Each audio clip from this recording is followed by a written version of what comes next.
Hello, everyone. It's Shane Kanto, your Wasteland Reviewer, and welcome to Lost in the Wasteland, my weekly interview show where I learn a little bit more about somebody else's perspective on movies. And joining me is one of our editors over at SiftPop and the host of the Writer's Room, Aaron Schweitzer. Thank you so much for coming on Howdy, happy to be here, as always. for the This five is time. this is five, yeah. Indeed. So you're round five here. But before we dive into things, Aaron, we love shameless plugs here. Mhm. You might call them shameless plugs, but what would you like to plug for everybody?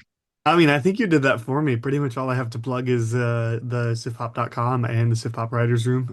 It's where I do most of my stuff. One of our other writers actually does pretty much all the editing at this point, so I've kind of been taking a little bit of like a sabbatical from that, but still kind of hanging around in a like advisory role. But maybe one day I'll kind of get back into that. And but yeah, just doing the writer's room, which actually is just coming out of hiatus. So just a There little we go. brief 1 month. I figured after 290 episodes, I can take 1 month off and be How okay. dare And you? I know exactly, yeah. And I just I'm happy I did too because it wound up being a really busy month. It wasn't supposed to be, but that's what happens when you get COVID and then have vacation that you were planning but have to reschedule, and then you come back and anyway, it's just a really busy month. But yeah, Writers Room, SiftPop Writers Room podcast, SiftPop.com. Because, social media sucks now.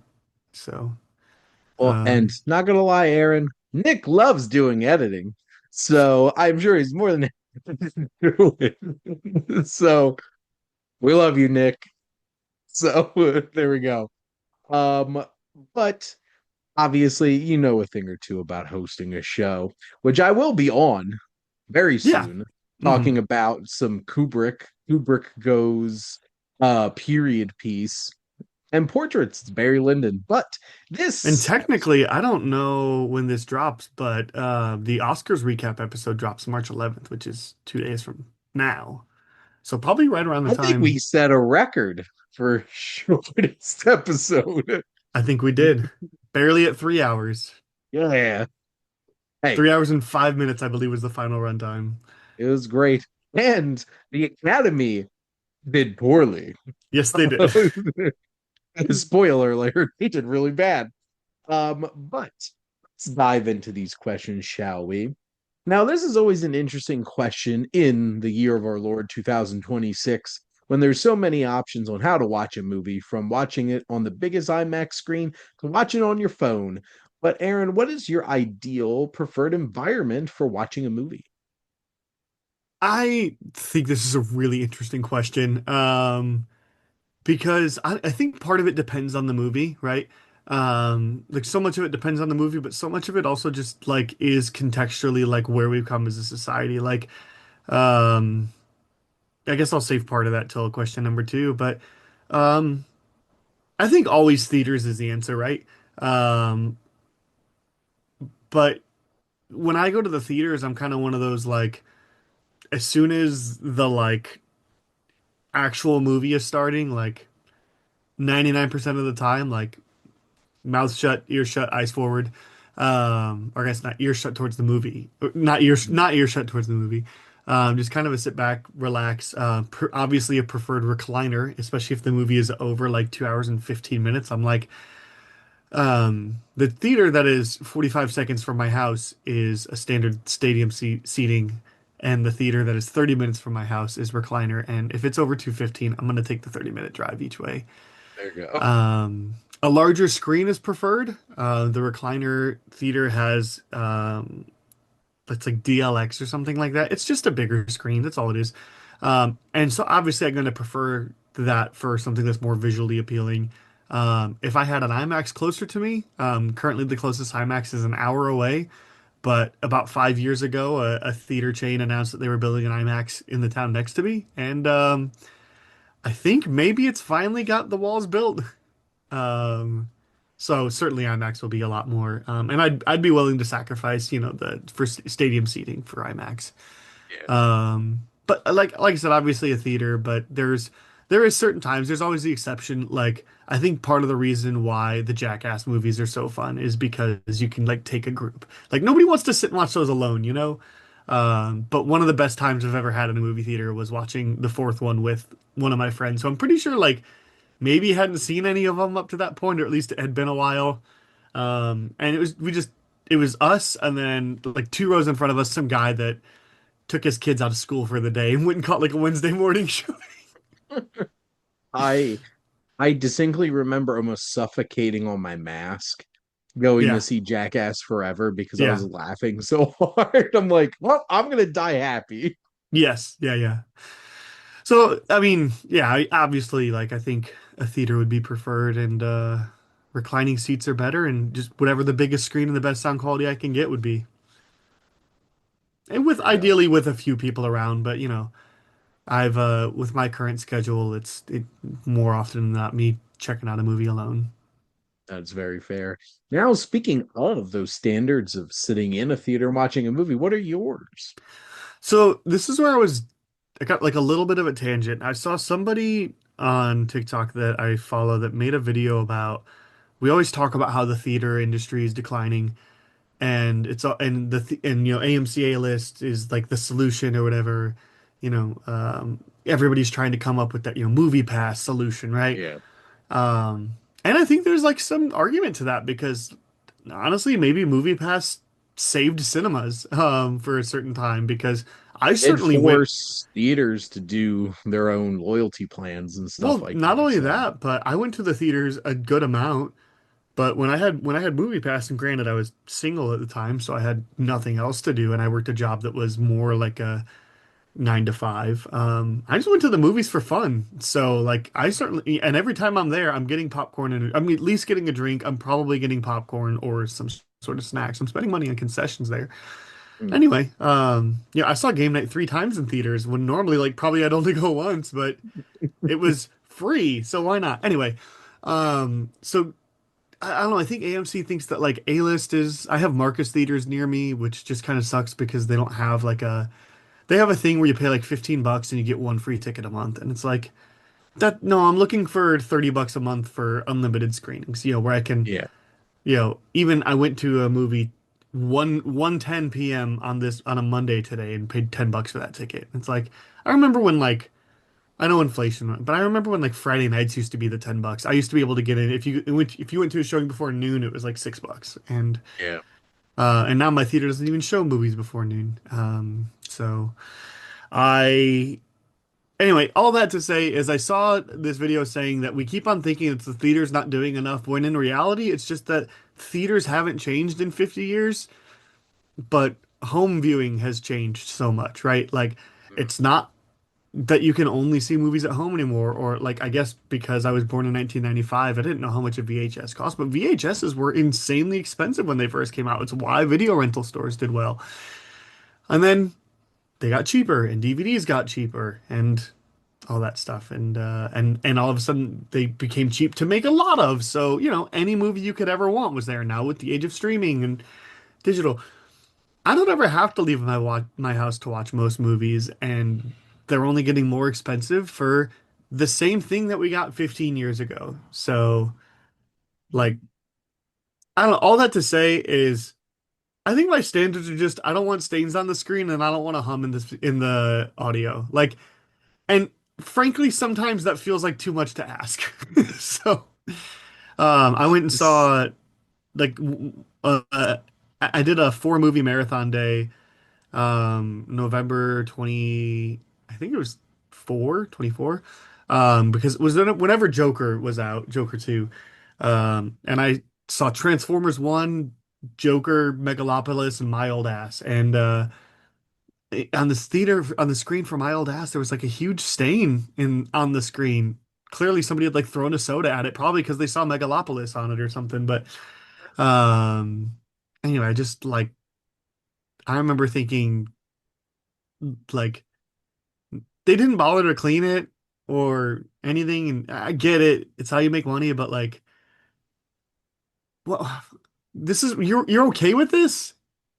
Like, I don't know. yeah. It's As somebody who grew up watching Disney Channel and saw Phantom of the Megaplex, movie theaters used to be something that was just like, look at the experience. And I think a lot of theater chains desperately need to upgrade their experience. Like I have about I'm very lucky. I have 12 movie theaters within 30 minutes of my house, which Sure. is also why I love where I live. And I could probably say I've seen Rats at six of them. I wouldn't go So, back. Like there was one theater, there's two theaters, there's three theaters in the city I live in. Two of them are Marcus, and one of them is a local independent, so it gets your more indie stuff. mm, Which so it's great because a lot of times people are like, the worst person in the world is playing nowhere near me, and I'm like, it's 5 minutes from my house, A plus. Um, so, but yeah, I wouldn't. One of them on the other side of town like wasn't very good. It's where I saw a lot of movies actually, and it was just very like it's part of a strip mall, and so they're sort of forced with what they could do, but it was just really poor quality. And they renovated it, and it looks great now.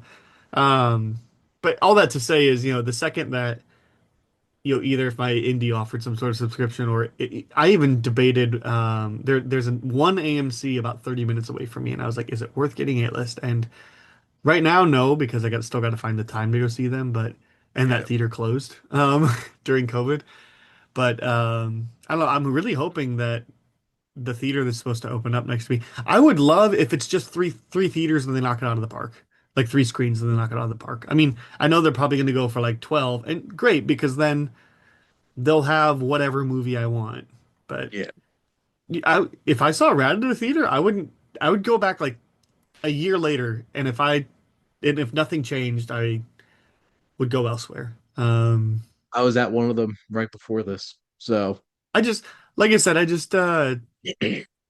just want a clean screen and a stereo that doesn't hum. That's really my standards for a theater.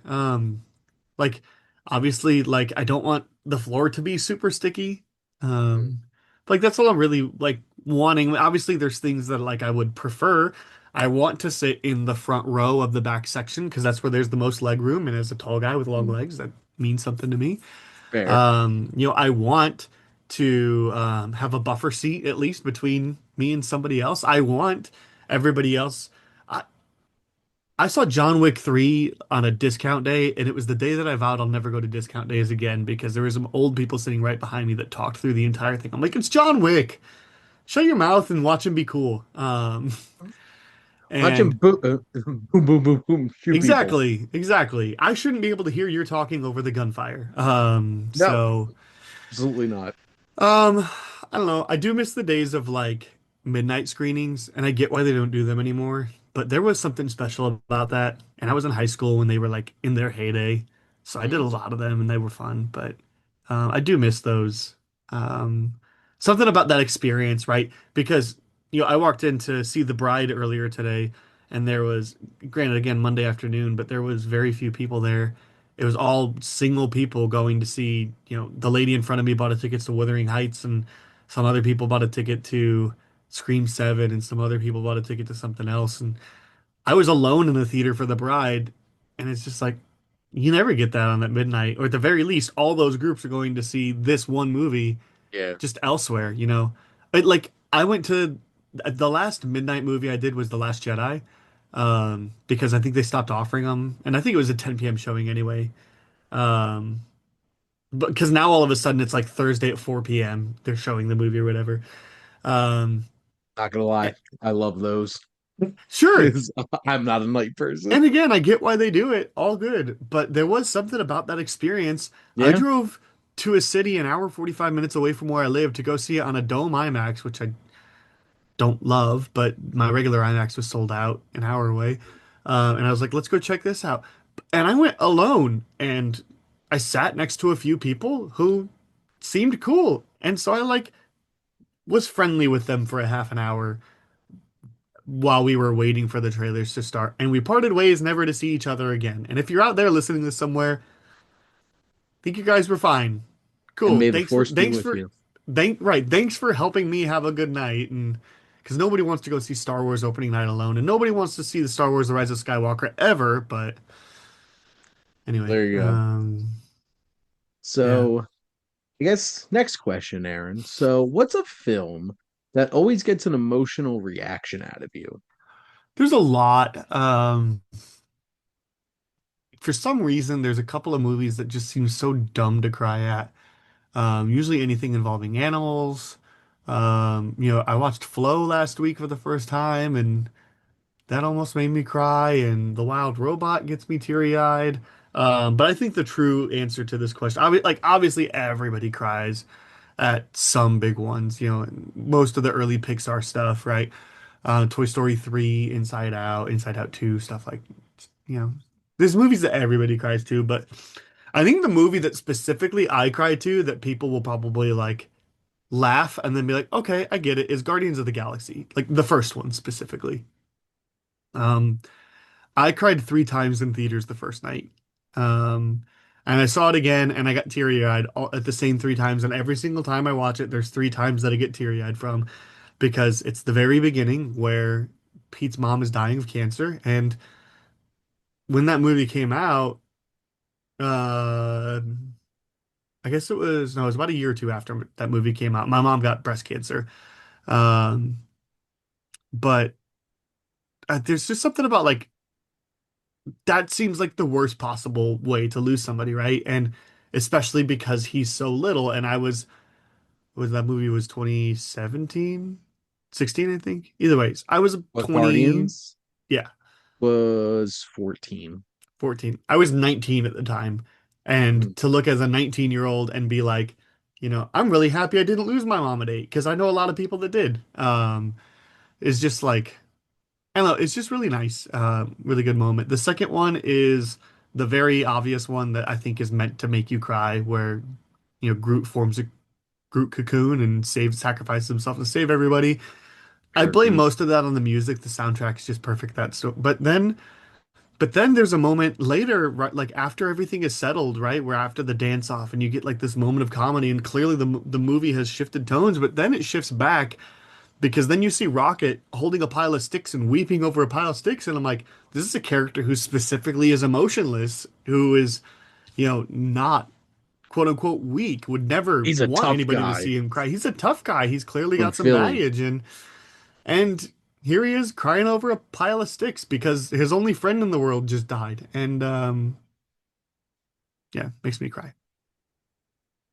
And he pats him. Yeah, and then he gets some pats on the head from Drax. I get emotional with the second one, especially Sure. with Yondu.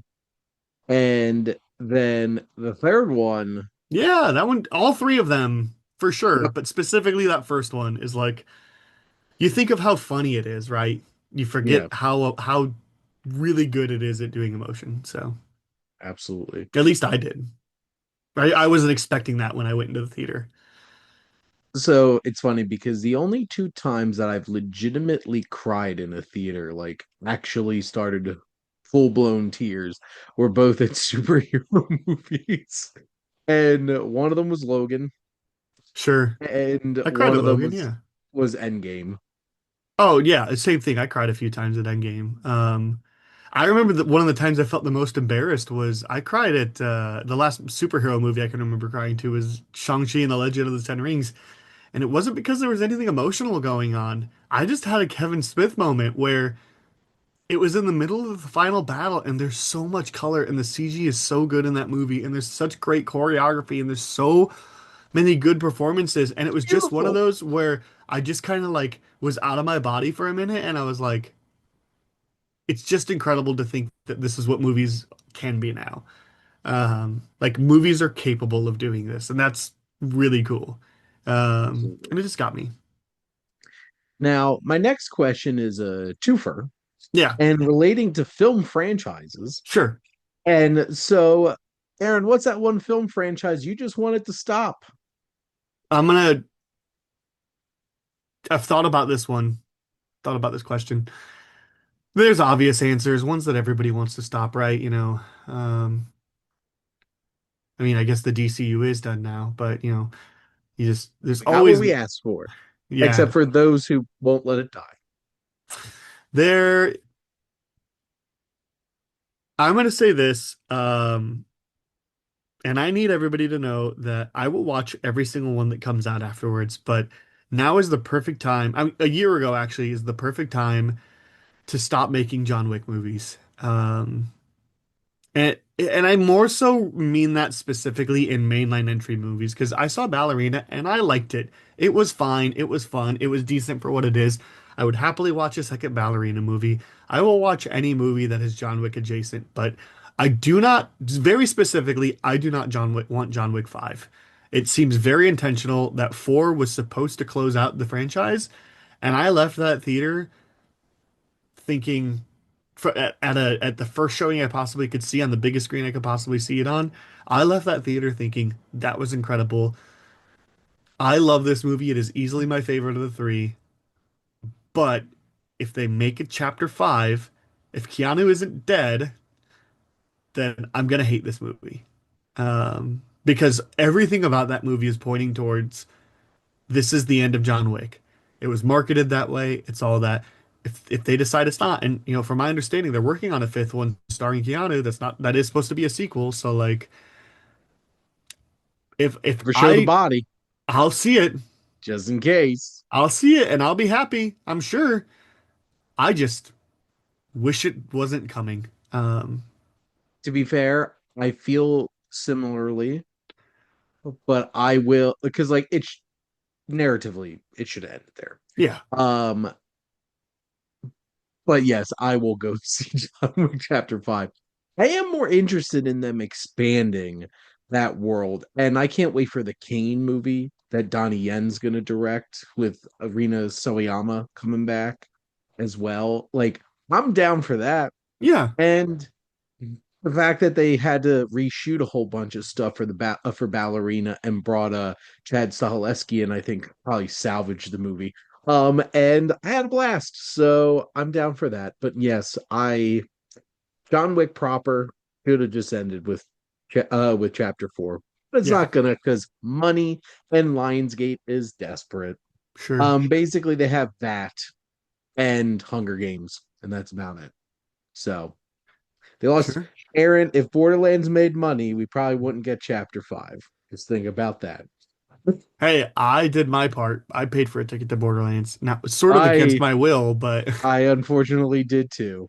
Uh, you know. But Aaron, what's a series that you would love to see continue that has stopped? I gave less thought to this one.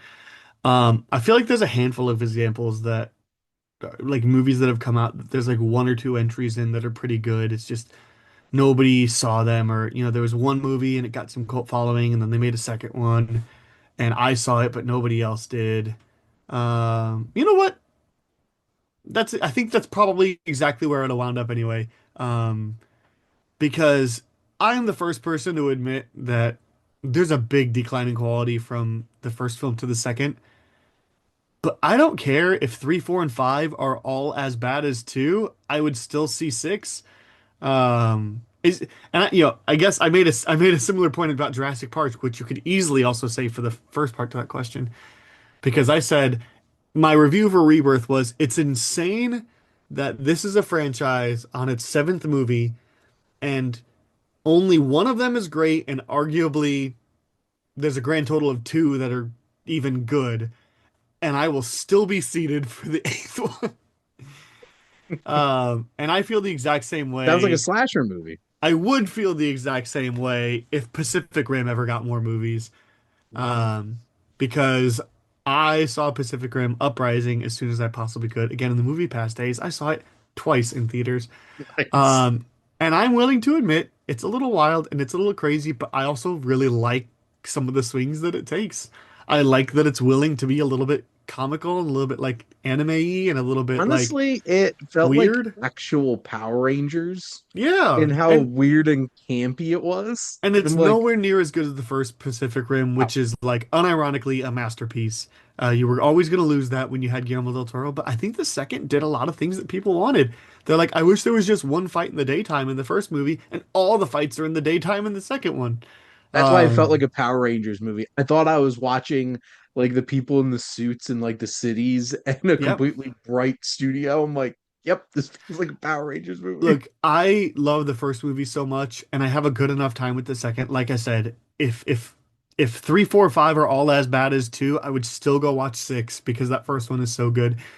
I Mhm. mean, because somehow I've seen four Expendables movies, and half of those are terrible, and half of those are actually really good. What's really funny is you mentioned certainly one of my answers for the first one. Yeah. Expendables needs to die. After the fourth one, it should be dead. And I with you, Lionsgate, no, let me. They're not actively making anymore, are they? I don't know. I hope Okay. not. I was like, I don't think they are because I'm pretty sure it was pretty much dead after three and four they were hoping would make money, and I don't think it did. And at No, one point, it bombed. at one point there was a spin-off that was going to be the Expendables, and they were going to do like a female version. And I was like, you know what? Cool, let's go for it. Um, but that was right after two came out, and two was huge, and two is so good. It Um, was so much fun. It was exactly what all of those movies should have been, but so whatever. Shane, I would like to amend your statement. The franchise doesn't need to die. It's just that they need to get Stallone out of the way. Um, Well, they did. He wasn't even the main character in the fourth one. but he was still like heavily involved, producer, writer. What I'm saying, like they literally just need to either reboot it or like make a fifth with some of the like minor characters, you know. And I'm pretty Bring sure at the Antonio end of the fourth Banderas one, he back. like officially gave it over to Jason Statham. I don't Yeah. remember. I saw it once and hated it and won't ever watch it again. But I took um, my mom to see it and she even was not happy. yeah, So like no, I look. If there was a fifth one, I would watch it, especially if there was no Stallone in it. Or if he was there, but exclusively as an actor, not as like producer, writer, God forbid, director, anything like that. it's funny that you mentioned a Guillermo del Toro movie for the second as franchise for the second one because I also have one for the second one and I want my goddamn Hellboy 3. But Sure, whatever. sure. We've gotten two reboots since then and they both suck. At least one of them was made for like $100 and at least there's Yeah, I was that. like, one of them is like, yeah, I don't think anybody knew that that movie existed. I did and I watched it. Unfortunately. But no. I had some hopes for the David Harbour one, but Yeah. no, just wasn't good. But next couple of questions having to do with some real life things. But Aaron, what's a historical event you would love to see get a film adaptation? Oh boy. This is like a bad question to ask me because a lot of times historical events I find out through movies or like I Like there want was to a movie see. about that. Yeah, yeah, or I want to see. Um, I don't know. I'm a big biopic guy. I just like want to see them like done well, you know. Um, yeah, I'm a big like I will learn about something because I saw a movie. That included an aspect or something. So a historical event that should get a film adaptation. Um, I would say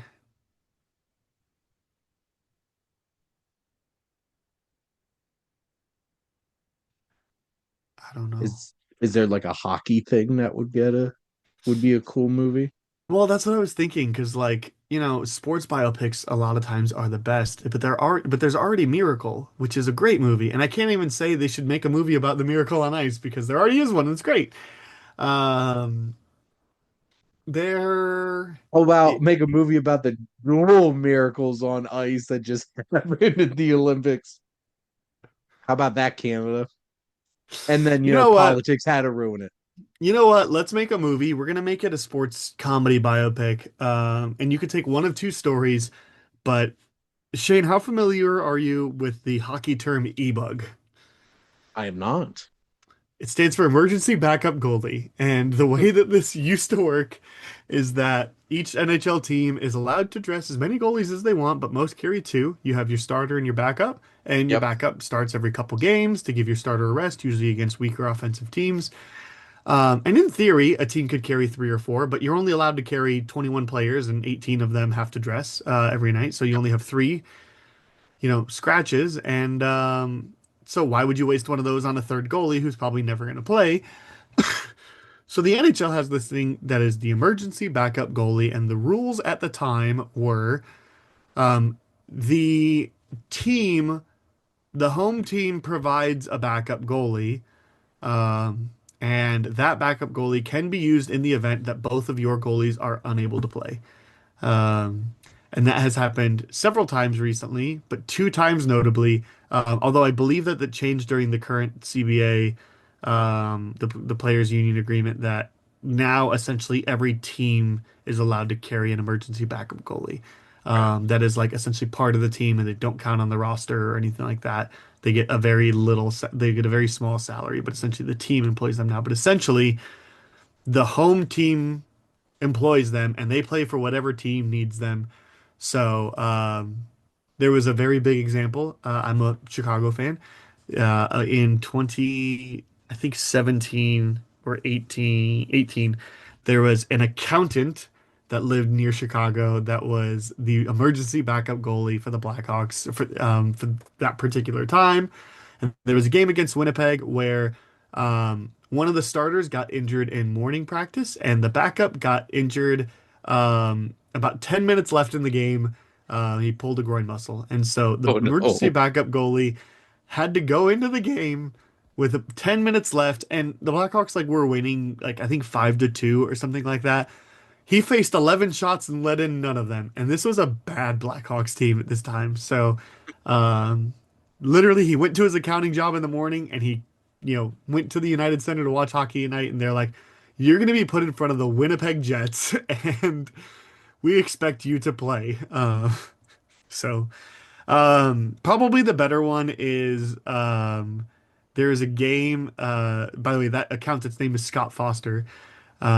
There's a there's a another instance where the Toronto Maple Leafs, which are the laughing stock of the NHL, and it's really funny when bad things happen to them. They played a game in Toronto versus Carolina, and Carolina had a situation where both of their goalies wound up being out with a little bit left in the game. So the emergency backup goalie had to put on a Carolina Hurricanes jersey, being employed by the Toronto Maple Leafs to play against the Toronto Maple Leafs. And he did let in more goals, but um, the Maple Leafs did wind up winning that game, but I think he still let in two or three goals. He was a 42-year-old Zamboni driver that worked for the team. So, um, if you're interested, there's a really funny video of this guy that makes reaction videos to when the Leafs play, and one of them is him just shouting, "You lost to a 42-year-old Zamboni driver who works for you." Except he's shouting and very clearly angry. And um, if you ever need a pick me up, that's a really great video to watch. So, That's a fun one. I appreciate that one. yeah. That's like one of those random sports movies that would be a blast to watch. Oh, yeah. It's just like you follow the guy at his accounting job all day, and then Yep. he shows up and he's like, "No, you gotta go in." It's like, what? So, Now, yeah. I mean, I gotta think I want to see. I mean, that guy is like the at least the Blackhawks guy actually wound up getting a job at the team the next season. They like have him on their equipment staff or something like that, or he's like part of train. I think they gave him like he like is the practice goalie for the team. Like he doesn't actually like play on the team's roster, but when he suits up and as a goalie there for you go. them, and I'm pretty sure they still employ him. And what a fun time. So, do you want to combine that with the biopic one, or do you have somebody in mind for I that? have a different one. Okay. It's another sports one, another hockey one, even at that. But there's a guy named Clint Malarchuk, Okay. and you probably don't know the name, but you probably know the incident. He was an NHL player and wound up actually having a really unfortunate incident on the ice. He was a goalie, and he wound up taking a skate blade to the neck. And there's videos of it on the internet because there's videos of everything on the internet. And he was bleeding a lot. And luckily, somebody spotted it quickly. He managed to put the right pressure on. The team medic came out quickly and was able to sustain him until they could get him to a hospital and get him like actually properly fixed. But he like that is an incident that has happened several times, which is why the NHL is Why? moving towards a mandatory net guard policy that will take place within the couple of years. Right now, it's everybody under 18 is mandatory required net guard. Um, anyway, it happened to him, and yeah, a good goalie wound up actually doing a rehab stint, coming back, but just kind of never seen the same person. And at one point, even tried to commit suicide afterwards, and then wrote a Hmm, book about his recovery process, and is now a motivational speaker, and even has a TED Talk on YouTube that's really good. So, um, very yeah, nice. that's just one of those where like you start with the trauma. It would be like if Gran Turismo started at the crash, you know? Um, Interesting. so yeah, a little bit less Very fun of a interesting. hockey one, but yeah, I think It's a if there's harrowing story, though. yeah. Now, we talked about movie theaters, and now we're going to talk about streaming services. But, Aaron, what is your go-to streaming service, and what are the types of features and content would you desire in your ideal platform? Um, it used to be HBO Max, and then they started removing content that they weren't actively making anymore to put as a tax write-off because Yep, David Zaslav is the devil. And HBO Max is still an incredible streaming service. Um, and probably if you're thinking like the standard streamers, that's probably still the one that I go to the most, or at least like if I could only pay for one, that's the one. But honestly, most of my days, I spend more time on YouTube than anything. Um, which I do think is a fair streaming enough. service, especially at this point, since it pays people pretty well after they get monetized. And like people can make legit careers off of that.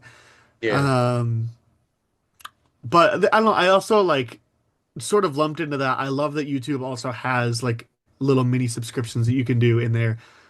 Your favorite podcast, you can. It's essentially like Patreon and YouTube combined. And so yeah. I'm a subscriber of Dropout, and if you really want me to differentiate, then maybe Dropout um, is the best subscription service in my mind. But because I do YouTube Dropout, that's kind of what I do. But um, so features and content. I mean, a lot of the reason why we go to YouTube is because I don't have a full hour for the pit, Yeah. a lot of times I've got 20 minutes here or there, or I'm looking for background something, or I'm looking for, um, yeah, just a little quicker or even something a little lighter. And, there's an endless queue of lots of things, but YouTube, it's so easy to find a 10-minute video of something that you think is interesting that you can throw on while you mop the upstairs, you know? I don't know. I think YouTube has a really good platform. What I would really love, and what would probably get me more into the streaming services is I would love one designated platform that allowed me to connect all my platforms together. And I know that Plex does this, but where you could essentially have all your shows on a watch list. But the thing about Plex is when you like look for your show, it just opens up the other app. I would love if there was any way that there was one place that was integrated to where I could input. I have access to Peacock, um, Apple TV, HBO Max, Hulu, Disney Plus, Dropout, and something. I wish there was a way for me to essentially just plug in my logins and it could give me one library of everything that I can watch. And I have Prime Isn't Video that too. just Amazon though, But with not the everywhere's on channels? Amazon. You can't get Netflix stuff on Amazon. I feel like you can get the vast And majority yeah, of you them on can Amazon. get a lot, but part of the other thing that I'm looking for is I think Amazon has really terrible user interface. It's better It than when it sure started, does. but it's always been really bad. Yeah, there's a I reason think like you net could do the same thing on Apple too at this point, I think but so, still, but again, it's Netflix, not Netflix, right? yeah, And they're not not going to play ball. They don't yeah, have to. exactly. And that's fine. And anyway, Apple TV has a pretty okay user interface. Especially since they added multiple profiles and some other stuff. Anyway, Apple's not bad, but like in terms of that stuff. But either way, I wish there was just one dedicated independent where you could just plug in and say, here's all the things available to you, and I could watch it natively on that app. And I would even pay for an app like that. I would pay monthly for an app like that, for just one dedicated library, so I didn't have to have all these apps installed on my TV. I know it's not exactly the same, but it's like it's a cable subscription. Yeah, I know. I just I It's what just think Hulu it's originally was, you know. I just think it's funny. Yeah, At but this so point, like I don't know, the kind of content that I like is I would love if and you know, I hate to say, you I hate to speak ill of the dead, but what was that like really small, exclusively on your phone, um oh, Quibi? Quibi, yeah. Quibi had a good idea there. It just launched during a pandemic where everybody was at home. Oh, But like, if it would have launched 5 years earlier, it would have been huge. It might have even be bigger than TikTok because TikTok really blew up during the pandemic because it was small form stuff, and people could make, you know, pretty decent stuff on there. And anyway, Quibi heard me um, and took my suggestions in a video. I I'm not even joking. I I think it's a So, good concept because I wish that. Okay, let's take an HBO for example. Most shows are either going to be between 50 minutes and 52 minutes and 60 minutes every episode. And I know they don't have to, but they just wind up being that way, except for your premieres and your mid-season finales and all that. Or they're going to be like right around that 30. And I'll even take a show from last year that I liked a good amount, The Chair Company. I don't mhm. think every episode needed to be 30 minutes. I wouldn't mind if it was 10, 15-minute episodes. Like, so I guess maybe that would be something that I would be interested in if shows wanted to do is I know 30 minutes isn't a lot, but I go to YouTube a lot because I can get 10-minute content, because I can get 15-minute content. And if there was something on if HBO just decided to fund, the Chair Company as 10, 15-minute episodes specifically for bite-sized content, or even like take another Tim Robinson show, I Think You Should Leave. There's no reason that those episodes need to be clumped together. There's no reason you Fair. can't just have it like on one playlist that's just all your little minis and uh It's interesting because HBO Max is the home for Cartoon Network yeah. and Adult Swim, and a lot of those are 12-minute episodes. And like this is on Hulu, but Jess and I are watching the Wonderful World of Gumball. And it's just like honestly, sometimes it's nice to just be able to plop on a 12-minute episode of shenanigans and like fit that right in there. Yeah, But that's the thing. exactly. That's why TikTok and YouTube Shorts and stuff like that have become so popular, and Reels on And I'm not whether even it's saying I want Instagram. 60-second content. I'm just saying like, you know, why not a handful of these YouTube channels that I watch because they are 10-minute videos, if they were on HBO, I would watch them over there too. As somebody who generally makes most of their content uh relatively short for podcasting, it's like there's a market for that, making things a little shorter. Yep. And the Utes love it. Them Utes. Now, we talked about film series, but what's a TV series do you wish that would get revived for more seasons? And especially because this is the land of that. That is happening quite a bit. So what hasn't gotten on that train yet for you, Well, Aaron? and currently, I don't know if you've seen, but there's lots of hints suggesting that maybe Firefly is finally getting a revival. So very timely. We got Scrubs. We got Scrubs, which would not have been my answer because I think that I've enjoyed what the new season has been putting out, but I think that that season 8 finale is just perfect, and why mess with a perfect thing? Um, can I give two answers because I can't decide? Sure. I'll make one of them very quick. I think that the Santa Clarita Diet is one of the most criminally like early There are a lot ended of great shows. things. Um, It was the first show that I ever binged all of in its first day that it ever came out on a streamer. Because I just really liked it. Timothy Olyphant and Drew Barrymore in a comedy, they work really well together. Nathan Fillion's got like a little tiny role in it. It's just good fun. Mhm. I love zombie comedies, and it was good. It lasted 3 seasons, and it's a delight. And you know, it it's one of those where it's like maybe if it would have come out on something like NBC, obviously they couldn't have shown half the stuff that they do, but like it could have potentially had like Parks and Rec or Brooklyn Nine-Nine level of. I mean, maybe not quite that much, but at least could have gotten Mhm. Superstore level big, you know. Um, but I think the real answer that I have is I would love for the newsroom to be revived. Mm. Um, Ooh, that would be timely. yeah, and I don't know that there's a way that you can because specifically, like, I want the newsroom to be revived, but specifically in the format that season one does, because season two and three do their own thing. Season one is it's like 8 episodes or something, but every episode has one focus of one real event that happened in a 1 year time span. Mm. And the first episode, and I didn't even realize it was that when I started the show, but the first episode, all of a sudden, halfway through, you got Deepwater Horizon happening.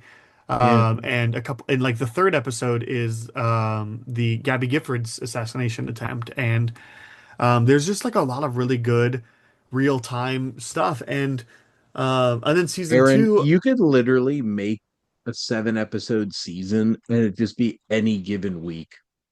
right now, yeah. But I mean, It's that's why like wild.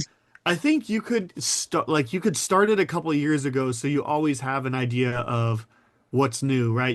You might even start it with um like obviously I think COVID, like there's so much stuff that happened in that year. Mhm. Or you could even have it start on, let's just pick a day, January 6th, 2021, um, Yep.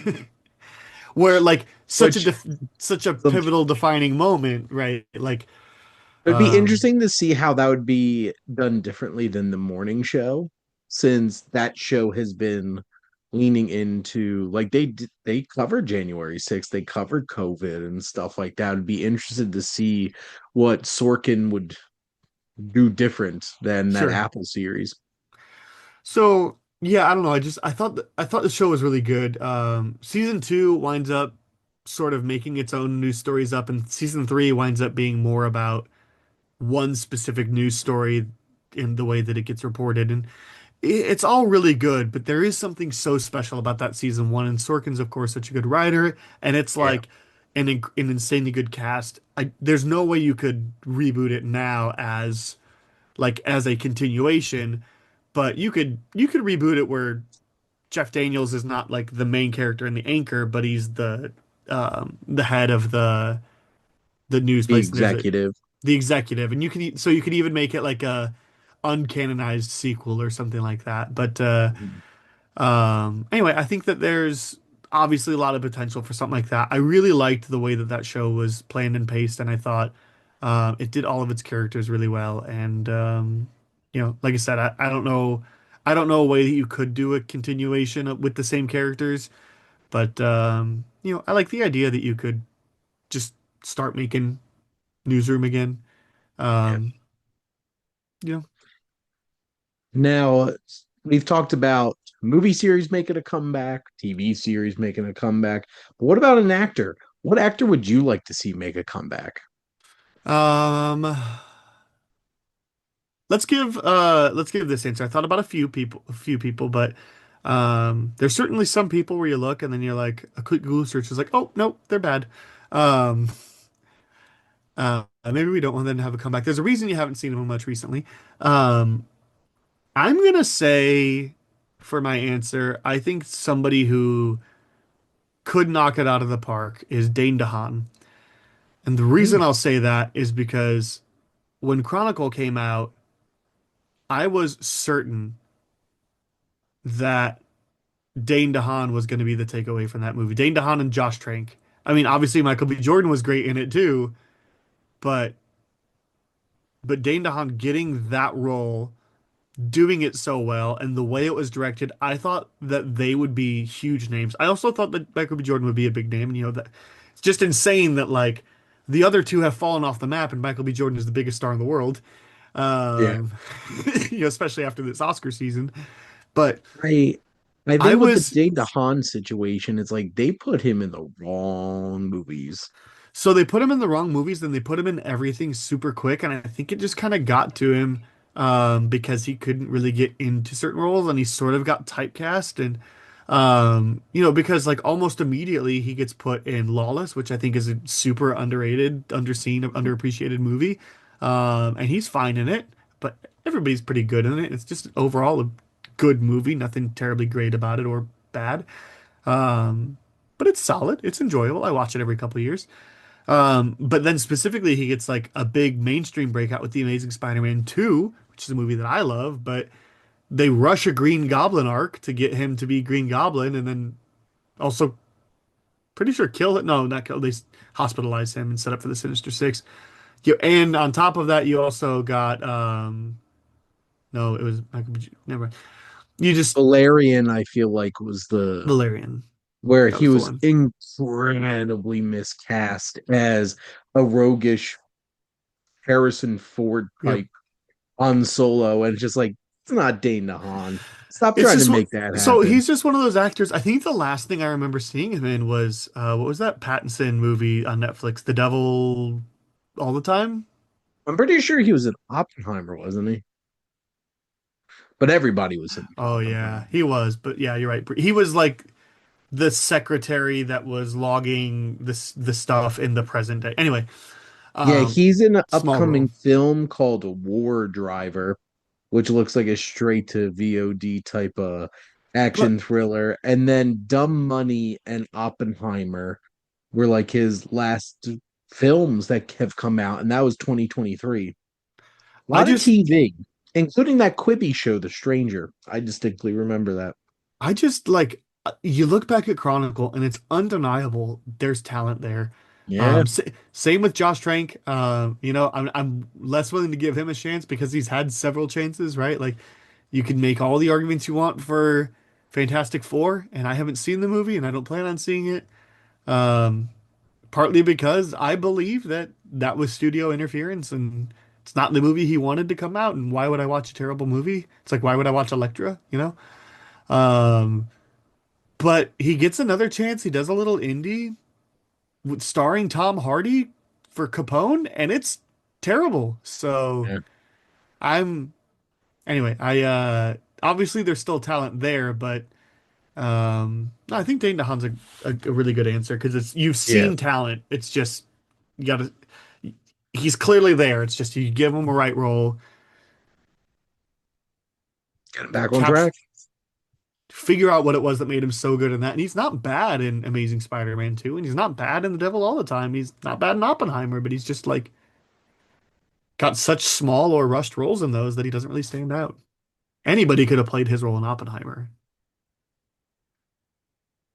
If there are people left who weren't in the movie. Oh, Uh, sure. But then you're talking me or you. I could have done it. I could have been physically intimidated. Well, he's not physically intimidating. He's like wormy and But I think doesn't he it's get that really great line at the end of the movie?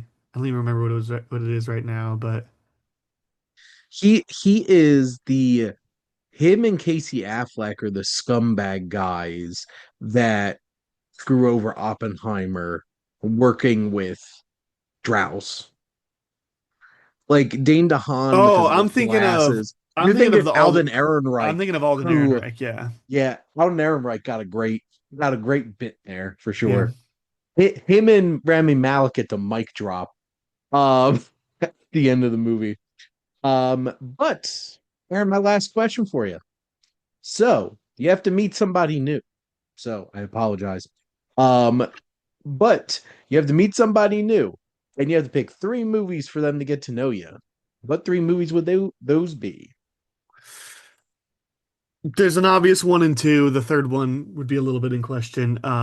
My favorite movie of all time, which I think in general, whoever's favorite movie of all time should be one of the three. Um, and I think as I've come to grow up and to also more defend this movie as my favorite, it's because I think that this movie was made for me. It's The Nice Guys. Hmm. It's the perfect combination of comedy. but there's still a plot. And the first time I thought the movie actually had too much plot, and then I watched it again, I was like, oh, it's actually not as much as I thought. Like, there's just a really nice, it's woven in really well. There's all the supporting actors work really well. Matt Bomer's great. Ingrid Rice steals the movie from Ryan Gosling and Russell Crowe somehow. Kim Basinger in her role, sort of paying an homage to LA Confidential. Hmm. Uh, Even Keith David in his small role, like every everything about that Robert movie Downey works. Jr. Robert Downey Jr. in an uncredited cameo as a corpse, in, yeah. in an uncredited Um, corpse. but everything about that movie just works. And the Hmm. fact that it's as funny as it is a miracle because Yep. if you take out all the comedy, there's still a pretty good one in there. But I also don't know a movie that has a higher percentage of jokes landed to jokes made ratio. Like almost every single joke in the movie made gets a reaction out of me. Um, on that same note, I think the second movie that I would say is Knives Out, which is my second favorite movie of all time for Nice. very similar reasons, except I would inverse them to say very plot heavy, but throws in a good amount of comedy. But it's Hmm. also one of those movies, and both of them I think are incredibly rewatchable. I think that's a movie that gets better every single time you rewatch it because its plot is so tight knit. Because there really is no error in it. It really is one of those things where every single detail was meticulously thought out because Ryan Johnson just is that guy. He's Um, that good. and the fact that it is as funny as it is a miracle. And that's just a credit to really good editing, the right actors. Like I was even there's a line from as Benoit Blanc would call him, the Nazi child. It's during the will reading where he says something like you slept with my grandpa, you like something, I don't remember, but some weird slur that like most of the things that the family says in the movie make you go, "Huh? I don't think that's a thing."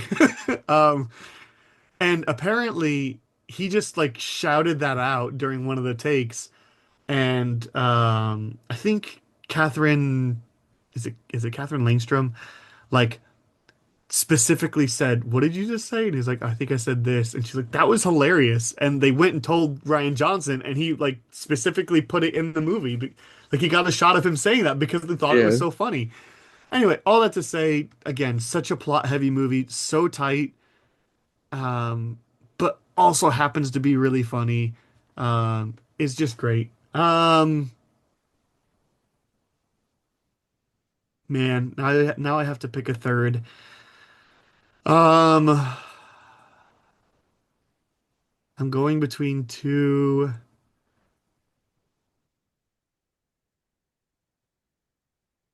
Let's pick Make what I one of my other favorite movies of all time. It actually might even be four. Um, let's pick let's pick Whiplash. It's not a funny movie. There's I don't think any comedy in it. Um, well, so that's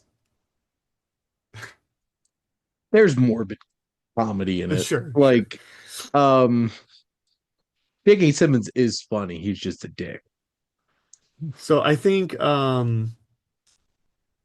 I don't know. I didn't want to pick another comedy for my third Yeah. one, or like a comedy hybrid because I think that that's a lot. But I think that Whiplash is like, when people talk about like cinema and but without it feeling like highbrow or anything like that. It's like 100 minutes. It's intense. Um, it's got really great performances at the core. It's got really sharp writing, and it's a movie that can end and you can talk about it for hours, um, without it being, just repeating the lines. Because that's the thing about like The Nice Guys or Knives Out is like we could Mm. talk about it for hours, but it would just be us going, she had literal Coke bottles for glasses, or the Nazi child overheard in the bathroom. It would just be things I like was that. interviewing the mermaids. I had to question the mermaids. Where were you Mermaids. while I was working? But Whiplash is a movie that legitimately you could talk about for hours, and I've Um, I've thought that Aaron Dicer, one of our mutual friends, has said that he loves Damien Chazelle movies because they're all the same. When it comes down to it, it's him asking the question, was it worth it? Is all this pain and suffering worth the outcome? And for Whiplash is the trauma and pain worth the outcome? For La La Land, it's is all this like effort worth, where they got in the end? And Babylon is all these stories of debauchery worth cinema, sort of a cynical look at itself. And First Man Question is is all this yes. personal pain worth, going to the moon. And and it's just like you could talk about that question for hours. We could talk about Whiplash Yeah, and that question for hours. Um, absolutely. Especially if I mean I know what side I'm taking, but like if I specifically need to play devil's advocate, um, yeah, I think it's great. I think that's like I don't know, like again, when you think of like grand marquee cinema, like that's what I think of. Oh, there you go. Aaron, thank you so much for coming on for a fifth round here. Now, I didn't remind you of this before we started recording, but Hmm. you've been on here a few times, and I always like to Yes. wrap up this show by having my guest ask me a question. So, what would you like to ask the Wasteland Reviewer?